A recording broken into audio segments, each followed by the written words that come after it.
What's going on, everybody? Welcome to Hog Holler, Tennessee. Not really.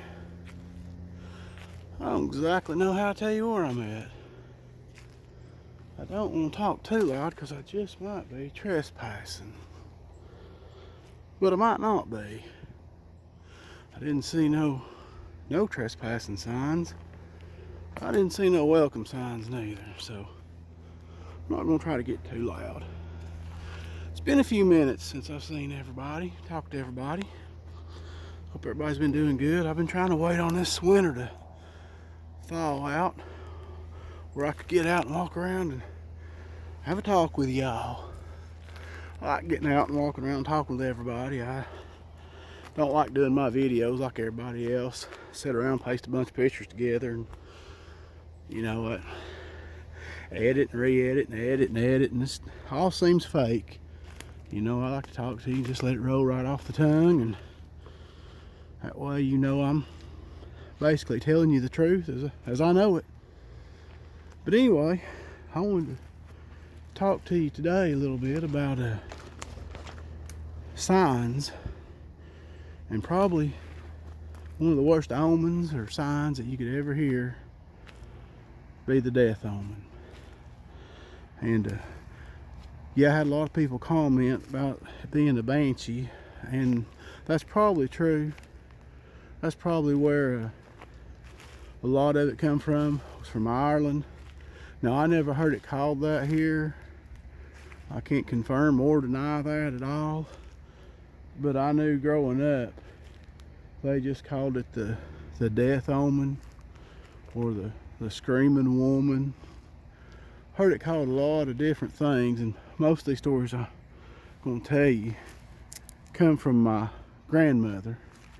A few of them come from my mother. But it was very common back then for people to hear this, and don't know why certain people would hear it, certain people wouldn't.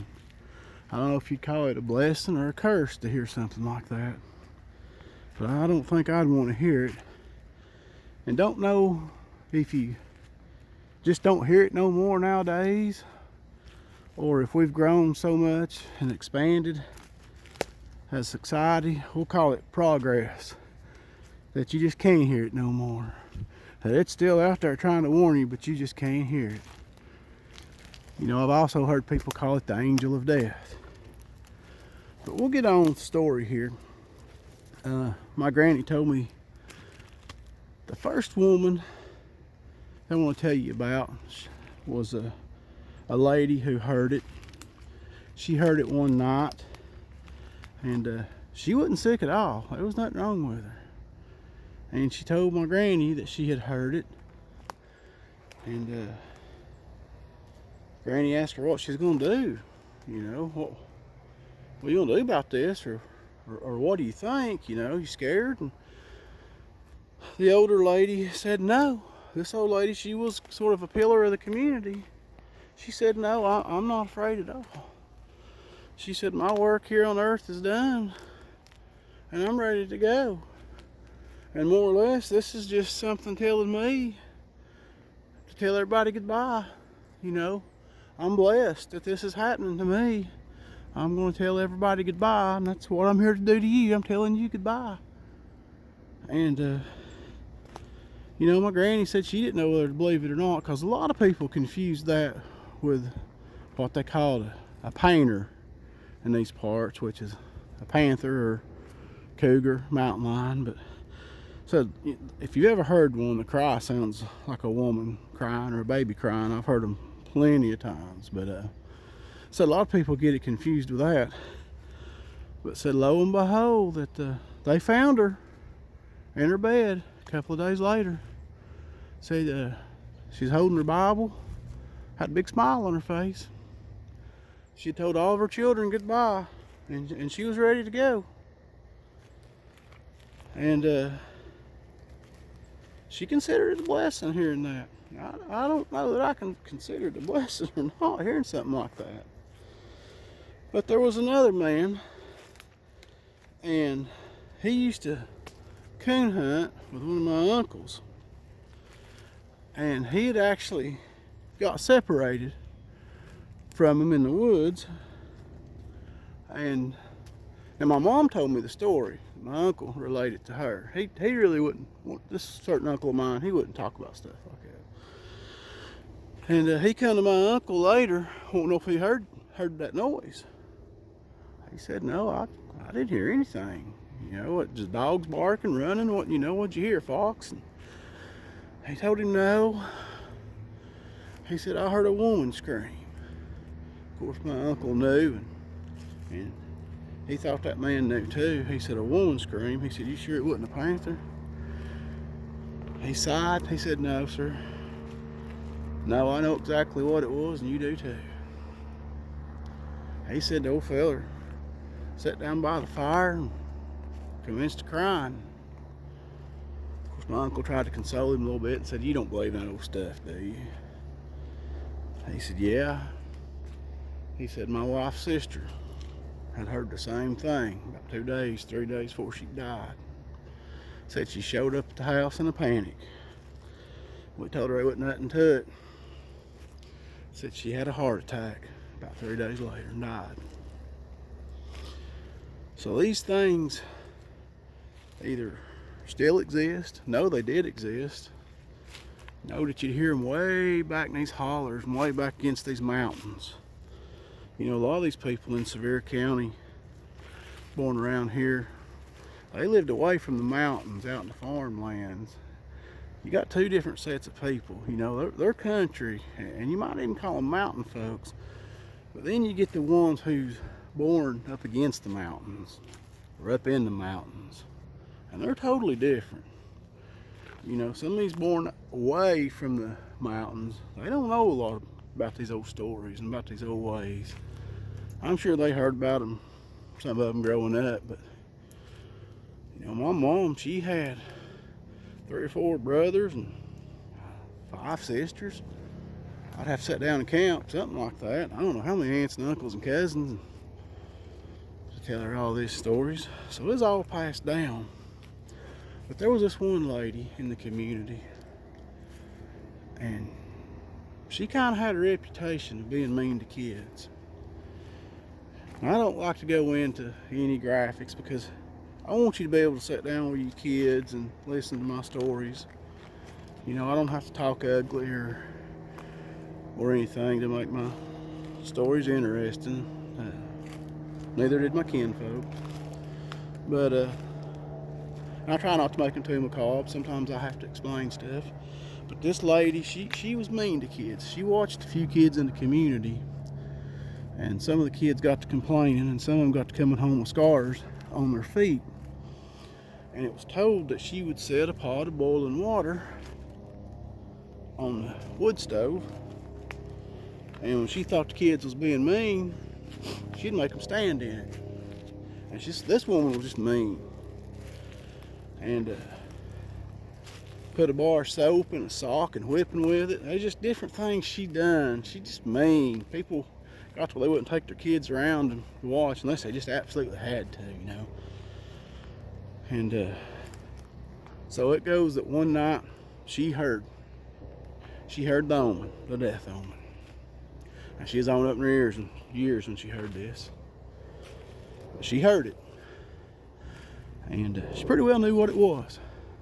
And this time, this lady heard it. It was pretty far away, way off in the distance, but she heard it. And she called her daughter to come over, or sent for her daughter to come over. Checked on her and told her what she had heard. Her daughter's kind of played it off too.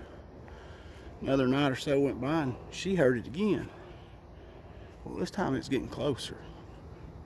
This time it was just down the trail, down the road, if you will, from her. And she sent for her daughter again.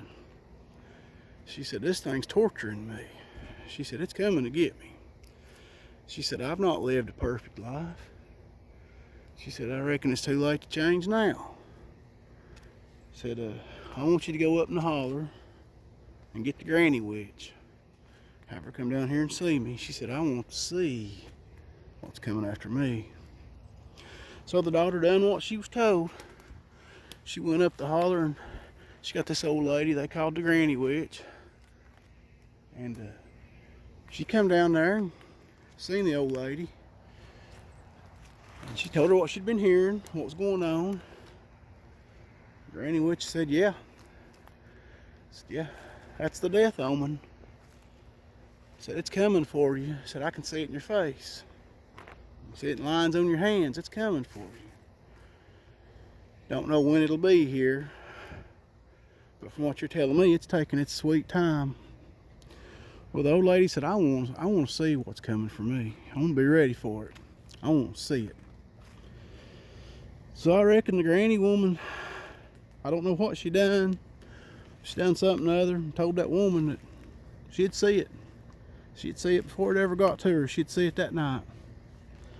So the older lady, nighttime comes and she falls off to sleep. And she has a terrible dream. She dreams that she's walking through the woods near her house. And it's all smoky, just like the Smoky Mountains are at the nighttime, you know. And she's walking through there. She comes across a creek with a log fell down across it. And on that log, sitting looks like an old woman with white hair. And she's brushing her hair with her back turned to the lady, to the old woman. So the old woman keeps walking up to her in her dream, gets to the log where this woman's sitting, and all of a sudden the woman stopped brushing her hair. Now this is the story she relayed to her daughter. The daughter relayed it to the community. Stops brushing her hair, starts giggling.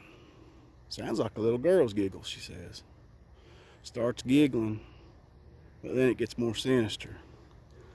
And she said she slowly turned her head to look at her. And then she turned her head where there should be eyes, there was no eyes. It's just blackness, black and cold. Said her face was all scarred up, wrinkled. Said it looked like her teeth were all jagged and broke. Said she give out a laugh that would curl your hair. Said that's when she woke up. She woke up and laid there in fear, couldn't move. Wish she hadn't asked to see it at this point. She knew that that's what was coming for her. It's about that time she heard it. And it was just out in the field, just right across the road from her. Well, she sent for her daughter the next day. And this time she's in tears. And she's crying. I mean, she is crying. And the daughter says, do you want me to go get the preacher? And the lady says, no. No, I've lived my whole life without no preacher. It's too late now. She said, I just gotta meet what's coming to me. You can sort of say this old woman was kind of stubborn. But I reckon that night, she said she heard it, and it was out in the yard. The next night, she told her daughter that it was on the front porch. And this time she told her daughter goodbye. She said, I won't be here when you come tomorrow. Well, sure enough, her daughter come the next day, and there laid the lady with a look of fright on her face, like she had been scared to death. Said the doctors couldn't determine what was wrong with her, how she died. But said it looked like she'd been scared to death. And I bet if she could lived her life over just a little bit different, she would have. But she had a chance right up to the end. But they've been other people who heard it and considered it a blessing. You know, maybe it's not necessarily the same one or the same thing comes for everybody. Maybe it ain't out there no more. But I have a feeling it is. We just can't hear it no more. I think the last time I heard of anybody hearing it, or any of the old folks, I think it was 89 or 90 that I'd heard some of the old folks talk about it. Of course, anybody hears it today, they don't know what they're hearing anyway, Probably have no idea unless they're just right on top of it. But that's the death omen. Like I say, it probably is what people call the banshee. It was known to scream from the ridges and the mountains, and sure enough, if you heard it, you's doomed. But I thought I'd catch up with y'all, drop a little story. Been waiting on it to thaw out here, walking around these old woods. I would run up on some of these boys making moonshine up through here. I've done it before, run up on a lot of stuff in these old woods. But I will get back with y'all. Try not to wait so long before I talk to y'all again. Just remember, these stories I tell you, they've been passed down to me. You probably won't hear these stories nowhere else, or at least most of them nowhere else. I don't think I have any family members left that's on here YouTube telling them, so they're kind of unique. I appreciate y'all. I don't really get on here and beg for likes or beg for subscriptions, and I try to answer everybody that I can when I can. I can't answer everybody, but try to show my appreciation for y'all, and I hope for the best for everybody. And I love you guys, and I'll catch y'all later. Thanks, bye.